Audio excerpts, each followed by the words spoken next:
ઓય જો આમ 8 ફૂટ કાપવાનું છે પછી આગળથી ફૂટેક નું મટકું કાપવાનું આગળથી ફૂટે હા પછી જોજે ઓ ચા પાણી ફાકો આઠાની દહાની ને ચારાની નટ જેવું થાય ની इसकी गारंटी मैं नहीं दे सकता। હાલો આજ તો હિરેનભાઈ ખુશ થઈ ગયા એક નંબર કપાણ जलवा है हमारा। હિરેનભાઈ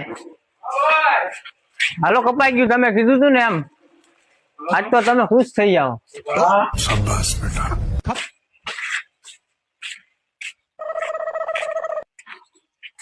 જો રેડી ને ફૂટેક મેં તને કેમ કાપવાનું ફૂટેક 60 થી ફૂટેક કાપવાનું કીધું આખો કાપી फैमिली देखती है, वरना मैं ऐसे- ऐसी गाली दूं, ऐसे गाली दूं ना।